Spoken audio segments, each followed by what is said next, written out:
My name is Kira Blackwood, and I just found out I'm not who I think I am. At dinner tonight, my family called me a nobody, a worthless librarian with no future. Then my dad's commander walked in, looked right at me, and said, "Welcome back, General." General, I can't even remember tying my shoes this morning. But here's what's scaring me. When he said it, I automatically saluted back. And somewhere deep inside, a voice whispered a different name, Sarah. Who is Sarah? Why can't I remember anything before age 21? And why does everyone look terrified when they mention who I used to be? They say I have to remember fast because thousands of people are about to die. But what if remembering turns me into the monster they're all afraid of? The smell of roast chicken made my stomach growl, but I wasn't hungry anymore. I sat at the long wooden table in my uncle's dining room, watching my cousins laugh and tell stories about their big jobs and fancy lives. The crystal glasses sparkled under the chandelier. Everyone looked so important in their expensive clothes. Everyone except me. My name is Kira Blackwood, and I'm 25 years old. I work at the downtown library, helping people find books and answering questions about overdue fines. It's not glamorous, but I like it. At least, I used to think I did. "So Kira," my Aunt Margaret said, setting down her wine glass. Her smile looked fake, like the ones people wear when they're about to say something mean. "What exactly are you doing with your life these days?" My cheeks got hot. I could feel everyone staring at me. "I work at the library downtown. I help people find books and organize." "Oh, how simple," she said, cutting me off. My cousin Brad snorted into his wine. He was wearing a suit that probably cost more than I made in 2 months. "At least it's honest work," my dad said quietly from his end of the table. He looked tired in his dress uniform. Colonel James Blackwood always looked tired after his long days at the military base. His shoulders sagged like he was carrying something heavy. "Honest work for honest people," my Uncle Robert said with a smirk. "Some of us aim higher, though. My son Brad just made partner at his law firm, youngest partner in the company's history." Brad puffed out his chest like a peacock. "Actually, we're handling some really big military contracts now. Defense stuff, very important work. Top secret." I watched my dad's face. Something weird flickered in his eyes, but he didn't say anything. He just kept cutting his chicken into tiny pieces. "What about you, Kira?" my cousin Sarah asked. She was a doctor, and she never let anyone forget it. "Any big dreams? Any goals? Or are you happy being nobody special?" The words hit me like a slap across the face. Nobody special. I'd heard different versions of the same thing my whole life from Dad's family. They looked at me like I was a broken toy that never worked right. The quiet girl who worked a boring job and lived alone in a tiny apartment. They didn't know about the military history books I read every night. They didn't know about the strategy games I played online, or how I could spot patterns that other people missed completely. "I'm happy," I said softly, even though my voice shook. It wasn't completely true, but what else could I say?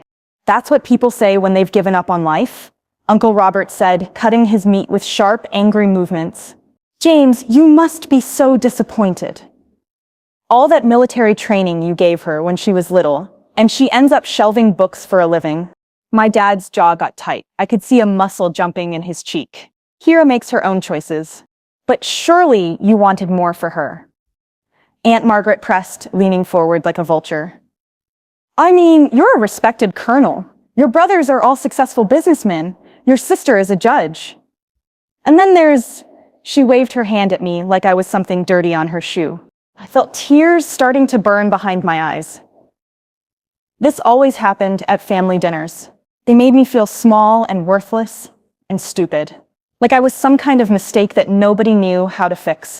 "Maybe I should just go," I said, starting to push back from the table. "No," my dad said firmly.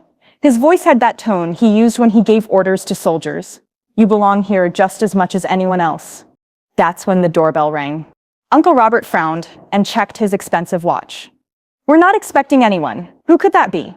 Heavy footsteps echoed from the hallway. Big boots on hardwood floors.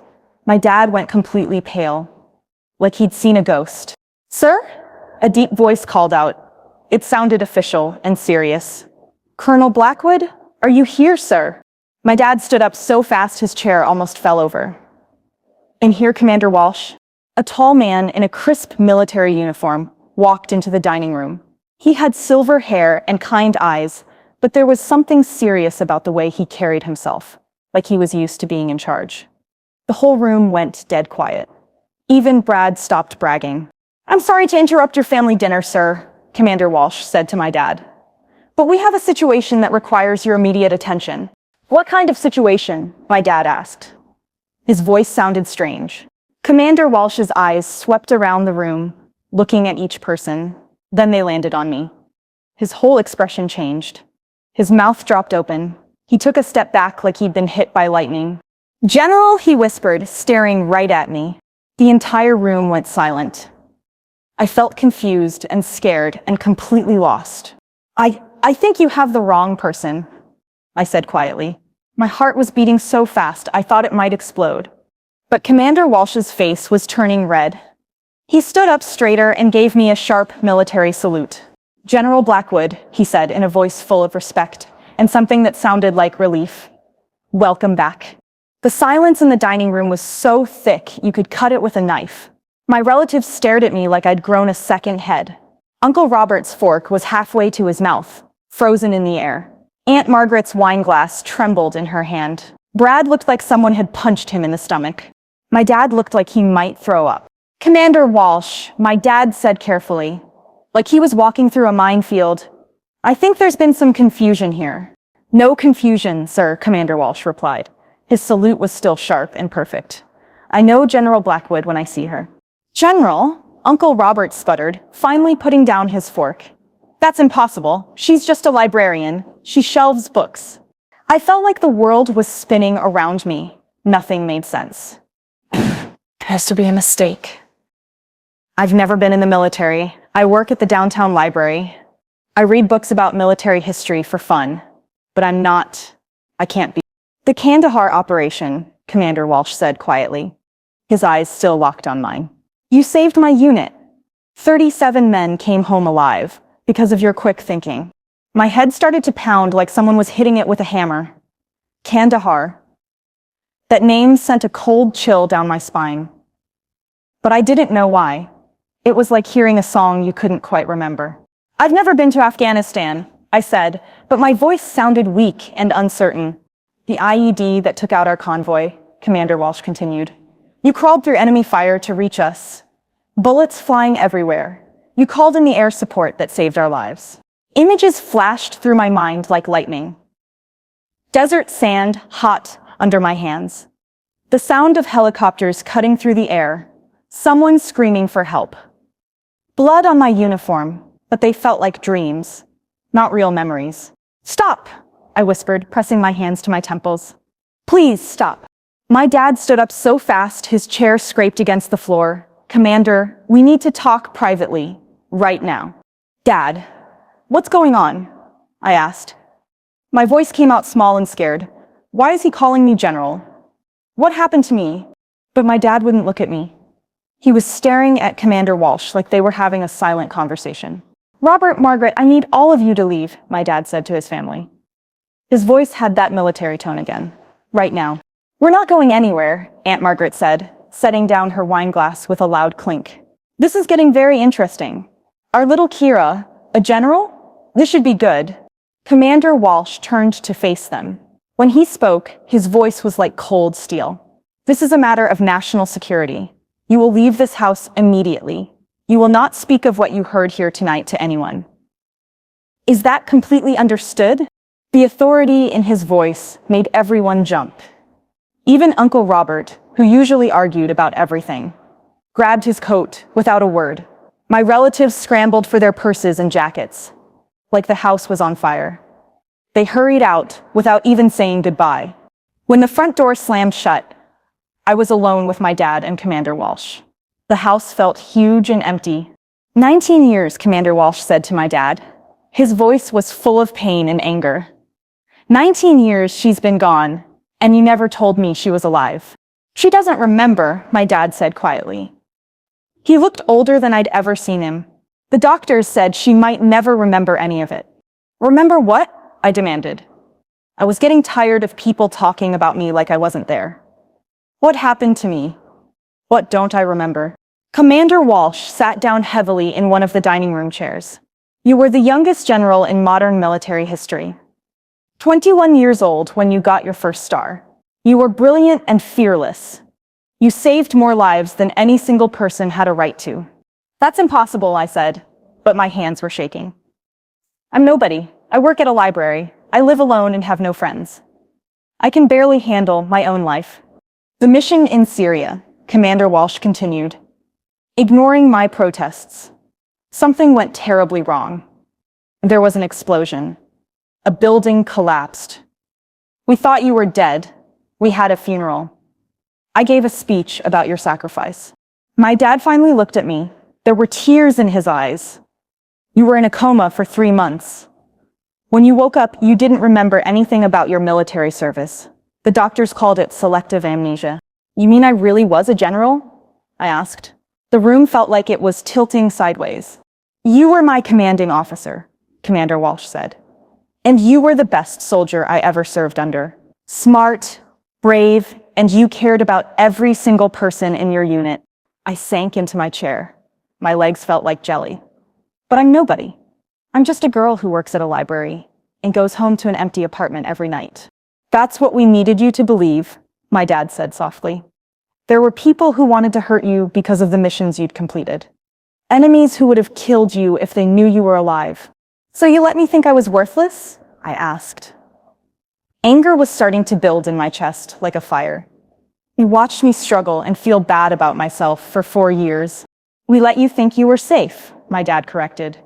But now something's changed. Commander Walsh nodded grimly. The situation I came to tell you about, Colonel. It's not good. It's not good at all. What situation? I asked, even though I was afraid of the answer. There's a terrorist cell that's been planning something big. Our intelligence says they're going to strike in the next 48 hours. We've lost contact with 3 of our best units. What does that have to do with me? I asked. But deep down, part of me already knew. Commander Walsh leaned forward. You're the only person who's ever successfully gotten inside their organization. 4 years ago, you spent 6 months undercover with them.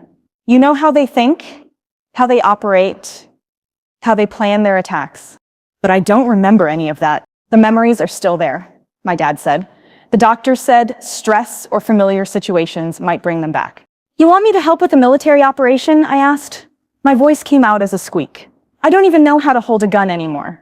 General, Commander Walsh said, and his voice was gentle now. Muscle memory doesn't disappear. Training like yours never really goes away. It's still inside you, waiting. I looked at my dad. Is this why you never remarried? Why you always seemed so sad? I've been protecting you, he said, but I've also been waiting for the day when you'd be ready to remember who you really are. And you think that day is today? Commander Walsh stood up. I think that day is right now. Because if we don't stop this attack, thousands of innocent people are going to die. And you're the only one who can help us. I stared at both of them. An hour ago, I was just Kira, the librarian, getting insulted at a family dinner. Now they were telling me I used to be some kind of war hero. What if I can't do it? I asked. What if I try to remember and nothing happens? Then we'll figure something else out, my dad said. But Kira, you've always been stronger than you know. How can I save anyone when I can't even remember who I used to be? Commander Walsh smiled sadly. Maybe that's exactly why you're the right person for this job. Commander Walsh drove us to a military base I'd never seen before. At least, I thought I'd never seen it. My dad sat in the back seat, quiet as a mouse.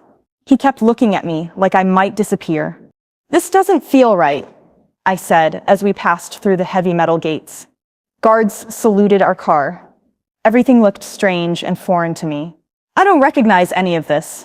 Give it time, my dad said, but I could hear worry in his voice. We walked through long hallways with white walls and bright lights. My footsteps echoed on the shiny floors. People in uniform walked past us. Some of them stared at me with wide eyes. A few even stopped and saluted. Why are they doing that? I whispered to Commander Walsh. Word travels fast on a military base, he said. People remember you, even if you don't remember them. We entered a big room with a long table and chairs all around it. Maps and photographs covered the walls. When I walked in, several officers stood up and saluted me. At ease, I said automatically. Then I stopped walking. Wait, why did I say that? I don't even know what that means. Commander Walsh smiled for the first time since I'd met him. Like I said, some things never go away. A woman with short red hair walked over to me. She had kind eyes and a firm handshake. General Blackwood, I'm Major Lisa Chen. I served under you in the Moroccan operation. I'm sorry, I said, feeling embarrassed. I don't remember you at all. That's okay, ma'am, Major Chen said. You saved my life in Rabat. I've never forgotten that, even if you have. She led me to a chair at the head of the long table. Everyone was looking at me like I was supposed to know what to do, but I felt like a fake, like I was pretending to be someone important. We have a serious problem, General, Major Chen said. 3 of our best reconnaissance teams have gone missing while tracking a terrorist cell called the Black Serpent. The name hit me like a punch to the stomach. Black Serpent, I repeated. My chest felt tight, like someone was squeezing it. You remember them? Commander Walsh asked. Hope filled his voice. I don't know. The name sounds familiar, but I can't grab onto it. It was like trying to catch smoke with my hands. Major Chen pressed a button, and a big screen came down from the ceiling. A photograph appeared. It showed a man with dark hair and cold eyes. He had a beard and wore military clothes. This is their leader, Malik Hassan. He's been planning something big for months. When I saw his face, pain shot through my head like lightning. Images flashed behind my eyes. A crowded marketplace with people selling fruit.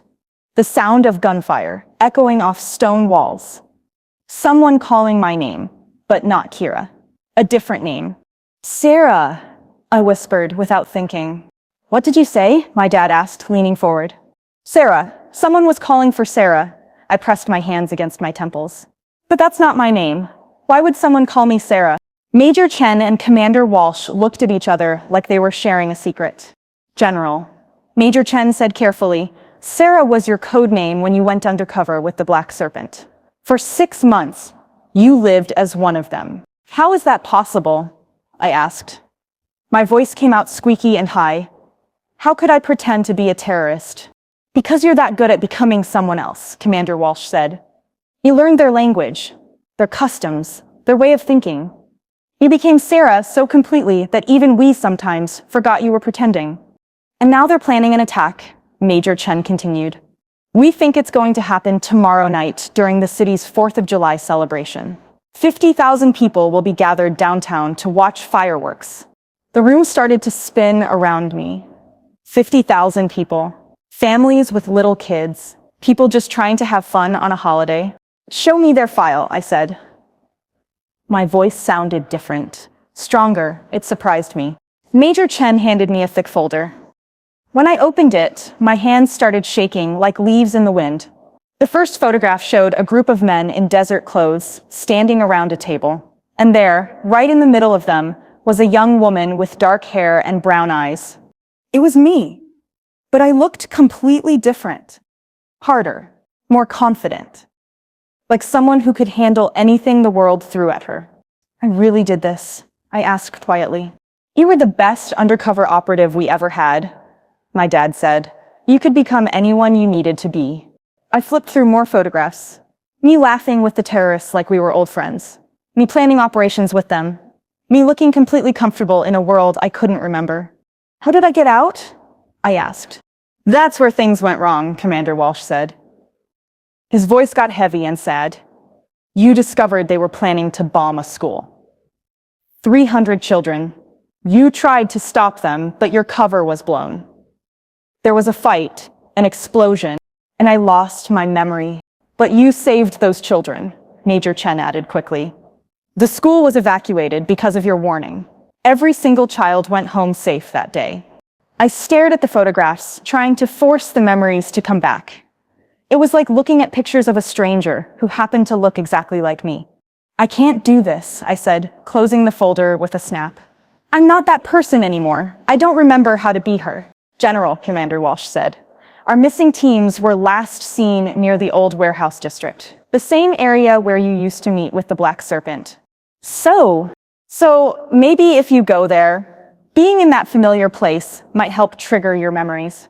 And if it doesn't, Then we'll have to try to stop them without you, Major Chen said. But our chances won't be very good. You're the only one who knows how they think, how they plan, how they operate. I looked around the room at all the faces staring at me. These people believed in me. They trusted me. They thought I was some kind of hero who could save the day. But I felt like a complete fake. What if I go there and I remember everything? I asked. The question scared me more than I wanted to admit. What do you mean? What if I remember being Sarah and I can't come back from that? What if I become her again and forget about being Kira? Then we'll help you, my dad said firmly. Like we did before. I stood up slowly. My legs felt wobbly, but I managed to stay upright. Okay, I'll try. But I need to know something first. What?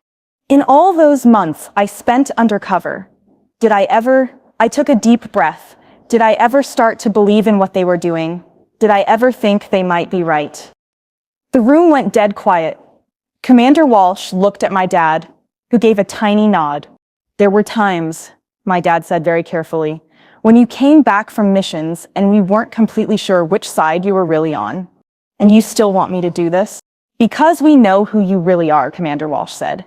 Under all that training, all that pretending, you're still the woman who risked everything to save innocent children. I hope you're right, I said, but I wasn't sure I believed it myself. What if going back to that warehouse doesn't just bring back my memories? I asked. What if it brings back the terrorist I used to pretend to be? The warehouse district looked like a ghost town. Broken windows stared down at us like empty eyes. Weeds grew through cracks in the sidewalk. Trash blew around in the wind. Commander Walsh parked our black military car behind an old factory that looked ready to fall down. This is it, he said, pointing to a tall brick building. Building 47. According to our records, this is where you used to meet with Malik Hassan. I stared at the old warehouse. It looked like every other broken-down building in the area. Rusty fire escapes zigzagged up the sides. The front door hung crooked on its hinges. Nothing about it seemed familiar to me at all. I don't feel anything, I said. It's just an old building. Let's go inside, Major Chen suggested. Sometimes being in the actual space where things happened makes memories come back. My dad handed me a black pistol. Do you remember how to use this? I took the gun and checked the safety without even thinking about it. My hands moved on their own, like they remembered even when my brain didn't. Apparently I do. Stay close together, Commander Walsh said. We still don't know what happened to our 3 missing teams. This could be dangerous. We walked toward the building, carefully. The front door was barely hanging on. Inside, everything was dark and dusty. Our flashlights cut through the shadows, showing us broken furniture and old machines covered in rust. There, Major Chen pointed to a staircase. According to your old reports, you used to meet on the 2nd floor. As we climbed the wooden stairs, each step felt heavier than the last. Something was wrong. I could feel it deep in my bones, like when you know a storm is coming. Wait, I said suddenly, stopping on the stairs. What is it? My dad asked. The 3rd step from the top. Don't step on it. Why not? I didn't know why. The words just came out of my mouth. Just. Commander Walsh shined his flashlight on the step I was talking about. There's a tripwire here, he said, his voice full of surprise. How did you know that was there? I don't know, I said. My heart was beating fast like a drum. I just knew. We stepped carefully over the hidden wire and reached the 2nd floor. There was a big open room with tall windows that looked out over the street. In the center of the room sat a small wooden table with 3 chairs around it. As soon as I saw that table, my head started pounding like someone was hitting it with a hammer. Sarah, you're late, a man's voice said from the dark corners of the room. We all spun around, pointing our guns toward the sound. A figure stepped into the light from our flashlights. It was Malik Hassan, the terrorist from the photographs. He was older now, with more gray in his beard. But his eyes were the same cold black I remembered. Wait, I remembered. Hello, old friend, Malik said, looking right at me. I've been waiting for you to come back. How did you know we'd be here? Commander Walsh demanded. Because I know Sarah, Malik said with a cold smile. She always comes back to the places that matter to her. My name is Kira, I said, but my voice didn't sound sure. Is it? Malik asked. Or is that just another one of your many faces? More men stepped out of the shadows around us. We were surrounded. At least 6 men, all carrying weapons, all pointing them at us. Where are our missing soldiers? Major Chen asked. They're safe, Malik said. For now. But I didn't take them to hurt them. I took them to get Sarah's attention. What do you want? I asked. My voice sounded strange in my own ears. I want you to remember, Malik said. Remember who you really are. Remember what we talked about in this very room. I don't remember anything about you. Don't you? Malik walked closer to me. You spent 6 months with my people. You learned our language, our customs, our beliefs. You became one of us. I was undercover, I said, but doubt was creeping into my voice like poison. Were you? Malik asked. Or were you finally finding out who you really were? Images flashed through my mind like lightning. Sitting at this table, talking with Malik for hours and hours, laughing with his men around a campfire, learning their songs, sharing their food, feeling like I belonged somewhere for the first time in my life. No, I whispered, that wasn't real. You remember the school? Malik said, you remember how angry you were when you found out about our plan? Because you were going to kill children. Because you realized you couldn't save everyone, Malik said. You realized that sometimes innocent people have to die for the greater good. That's not what I believed. Isn't it? Malik pulled out a small black recording device. Listen to your own voice, Sarah. He pressed a button. My voice filled the room, speaking in Arabic. I could understand every word perfectly. The American government has forgotten about people like us, my voice said from the speaker. They only care about the rich and powerful. Sometimes violence is the only way to make them listen.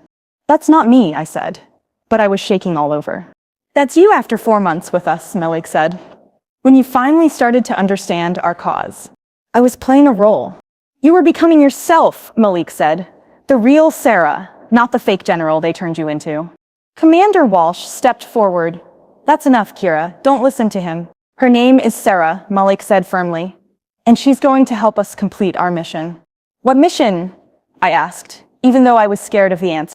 Tomorrow night, the 4th of July celebration. 50,000 people celebrating the country that has hurt so many others around the world. You're going to attack the festival? We're going to send a message, Malik said. And you're going to help us. Because deep down in your heart, you know we're right. I would never help you hurt innocent people. Innocent? Malik laughed, but it wasn't a happy sound. How many innocent people has the American military killed? How many families destroyed?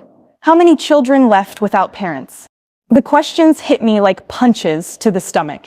I had asked myself these same things during those months undercover. I remembered now. The doubt, the confusion, the growing feeling that maybe the world wasn't as simple as I'd been taught. I see it in your eyes, Malik said softly. You remember questioning everything you'd been told.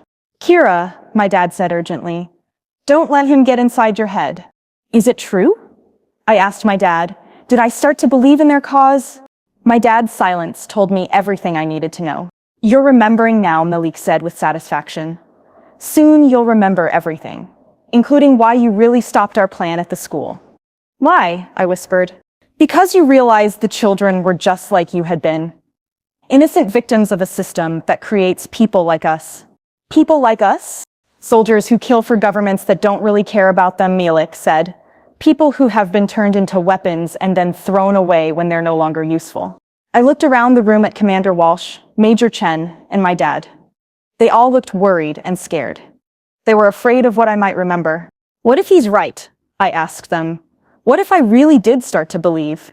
Then we'll deal with that when it happens, Commander Walsh said. But right now, we need to stop this attack. Malik smiled like a snake. The attack is already set in motion, Sarah.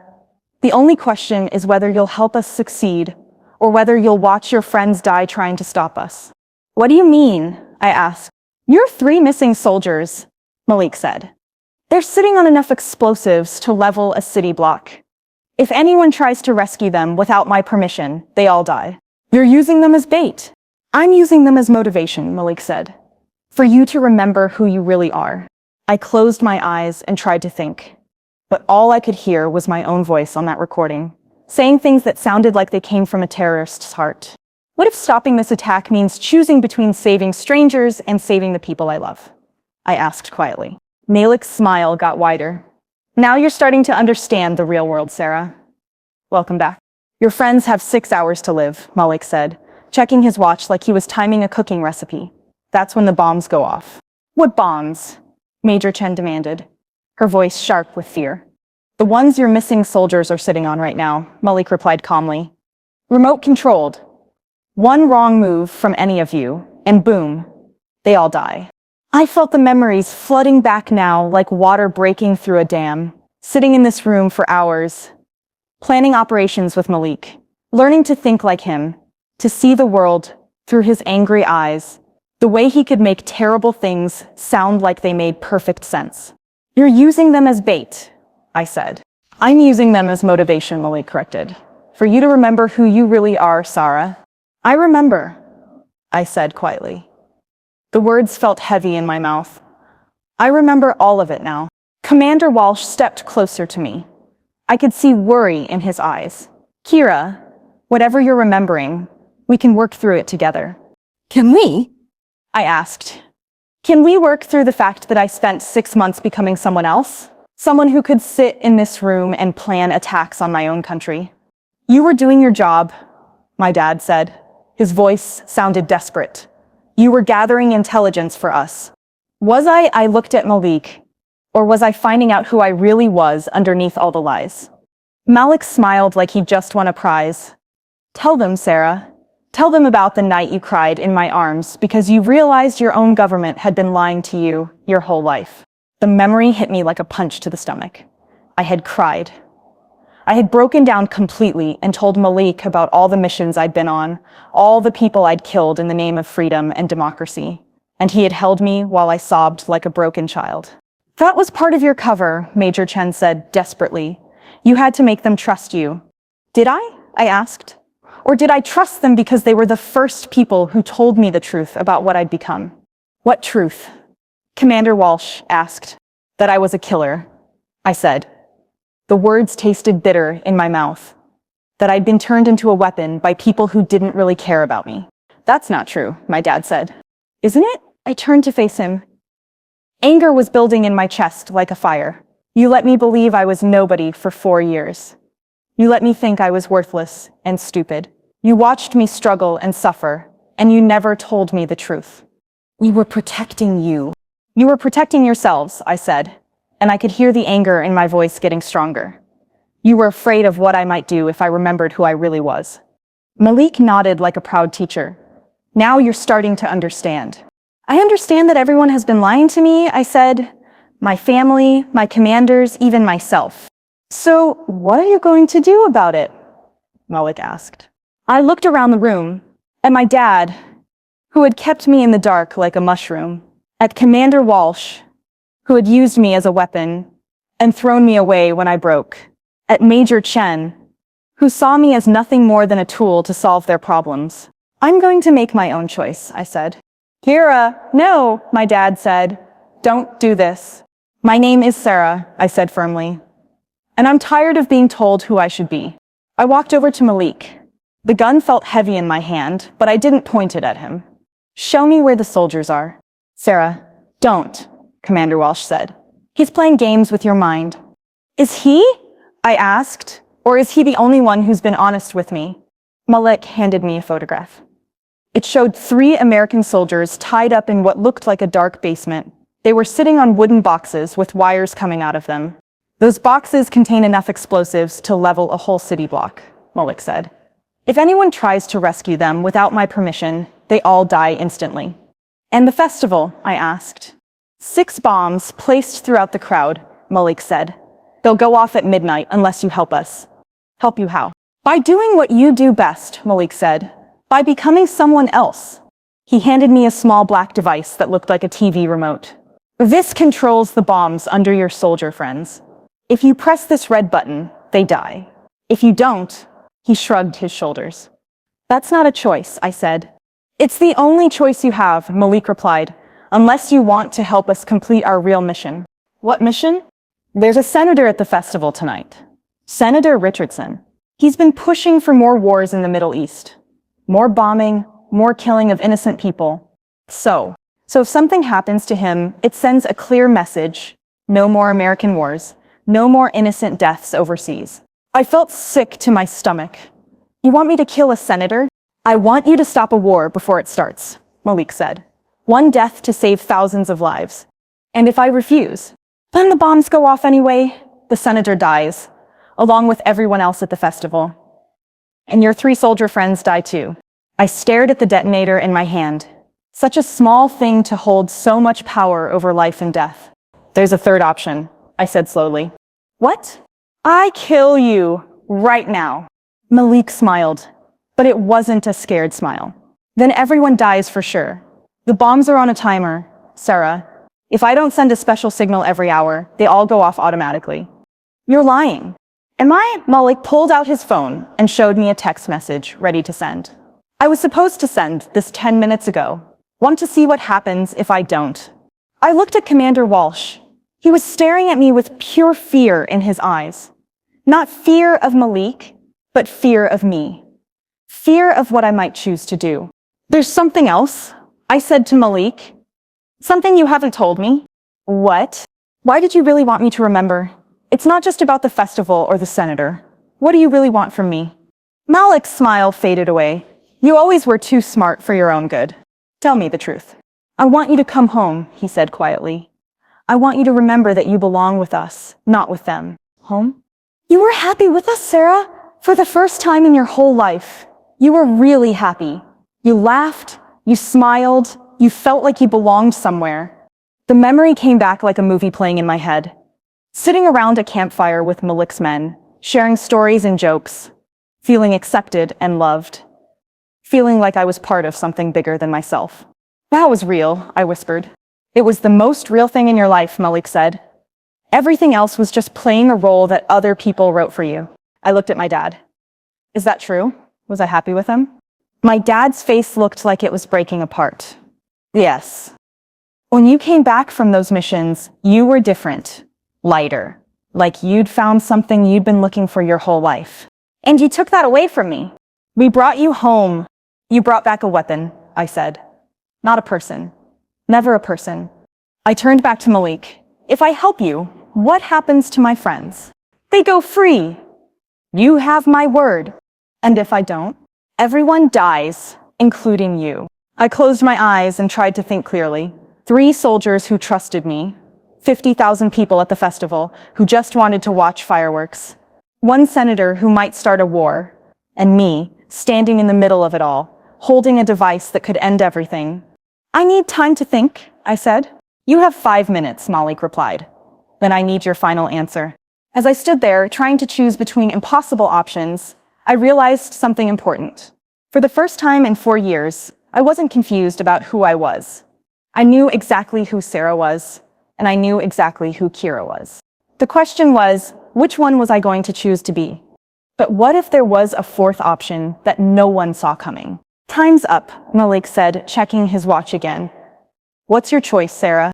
I looked at the detonator in my hand, then at my dad, Commander Walsh, and Major Chen. They were all staring at me with fear and hope mixed together on their faces. I've made my decision, I said. And? I choose to be myself, I said. Not Sarah, not Kira, not General Blackwood. Just me. That's not an answer, Malik said, getting angry. Yes, it is. I smiled for the first time since this whole thing started. Because myself is someone you never really knew. Before anyone could react, I pressed the red button on the detonator. Malik's eyes went huge. You just killed your friends. No, I said calmly. I just saved everyone. What are you talking about? Commander Walsh demanded. The detonator was fake, I said, still looking at Malik. Wasn't it? Malik's face went white as paper. How did you? Because I remember everything now, I said, including the way you think. You would never put the power to kill your hostages in someone else's hands. You're too smart and too careful for that. The bombs are still real, Malik said desperately.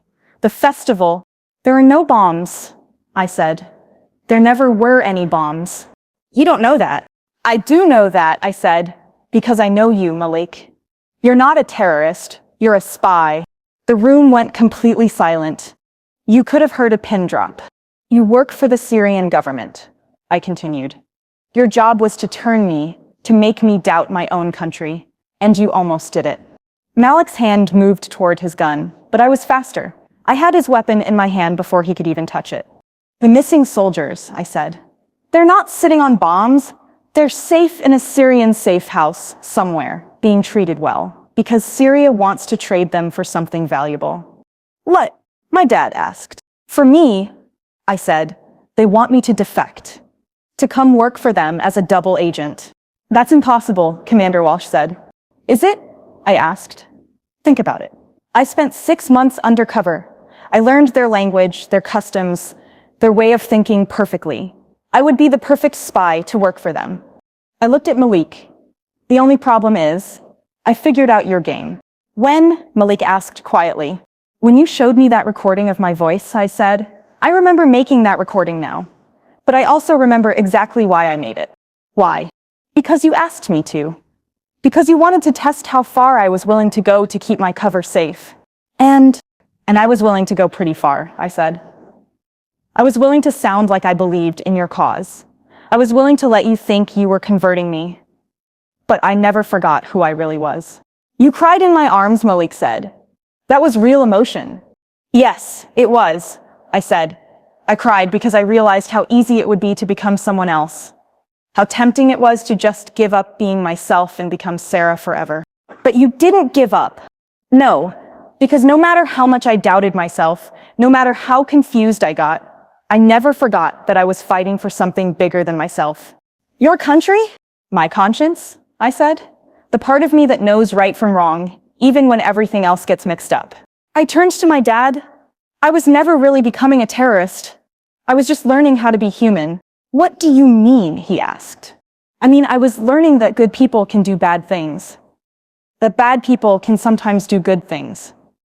That the world isn't as simple as we want it to be. And that made you cry. That made me realize how heavy the responsibility is, I said.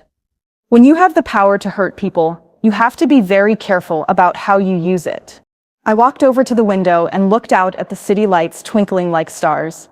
I cried because I understood, for the first time, what it really means to be a soldier.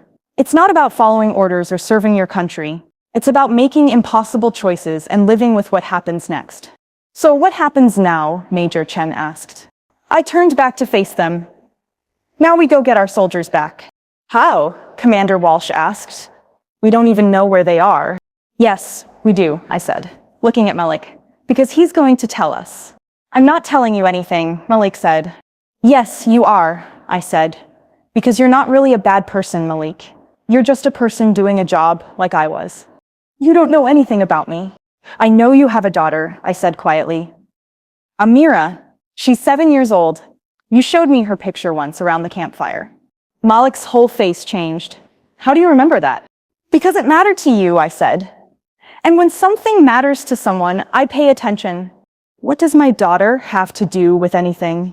Everything, I said. Because she's the reason you do this job. You want to make the world safer for her. And hurting innocent people won't make the world safer for anyone's children. Malik was quiet for a long time. When he finally spoke, his voice was soft. The soldiers are in a warehouse on 5th Street. Building 23. They're not hurt. Thank you, I said. Why? Malik asked. Why are you thanking me? Because you reminded me of something important. What? That being a soldier isn't about being perfect. It's about trying to do the right thing, even when you're not sure what that is. Commander Walsh was already talking into his radio. Team Alpha, proceed to 5th Street, Building 23. Rescue operation in progress. What about the festival? Major Chen asked. Are you sure there really are no bombs? I'm sure, I said. But there should be extra security tonight, just in case I'm wrong. My dad walked over to me. What do you want me to call you? Kira is fine, I said. General Blackwood was someone I used to be. Sarah was someone I pretended to be. But Kira is who I choose to be now. I'm sorry, he said, for keeping the truth from you. For letting you think you were nobody special. You were protecting me, I said. I understand that now. But I also understand that protection can become a prison if you're not careful. So what will you do now? He asked. Will you come back to the military? I thought about it for a moment. I don't know yet. Maybe. But if I do, it will be because I choose to, not because anyone expects me to. And if you don't, then I'll keep working at the library, I said. Because helping people find the information they need is important work too. Commander Walsh finished his radio call. The soldiers are safe. They're being taken to the base hospital for medical checks, but they appear to be fine. Good, I said. Kira, he said, then caught himself. I want you to know that you'll always have a place in our unit if you want it. Thank you, I said. But I think I need some time to figure out who I am when I'm not trying to be someone else. As we got ready to leave the warehouse, Malik called out to me. Sarah. I turned back. It's Kira. Kira, he said, for what it's worth, you were right about everything. About what? About the responsibility. About the weight of the choices we make. He paused. You would have made a good Syrian agent, but you make a better American. I'm not sure I'm really either one, I said. I think I'm just someone trying to figure out how to be human. That's the most important job of all, Malik said. As we walked out of the warehouse into the cool night air, I felt lighter than I had in years. Not because I had my memories back, but because I finally understood something important. I didn't have to choose between being a hero or being nobody. I could just choose to be myself. Confused, sometimes. Scared sometimes, but always trying to do the right thing. And maybe that was enough. The dinner where my family called me a nobody felt like it happened 100 years ago. Now I knew the truth. I had never been nobody. I had just been someone who was still figuring out who she wanted to be. And that journey wasn't over. It was just beginning. And that's how Kira learned that sometimes being nobody is just the beginning of finding out who you really are. I hope this story reminded you that your worth isn't decided by what other people think of you. You get to choose who you want to be. Where are you listening from today? Drop a comment and let me know your city or country. I love hearing from listeners all around the world. If this story touched your heart, please hit that like button and subscribe to help us spread more kindness through storytelling. Your support means everything. And don't forget to click on the video appearing on your screen right now for another amazing story that will keep you on the edge of your seat. Until next time, remember, you're never nobody. You're exactly who you're meant to be.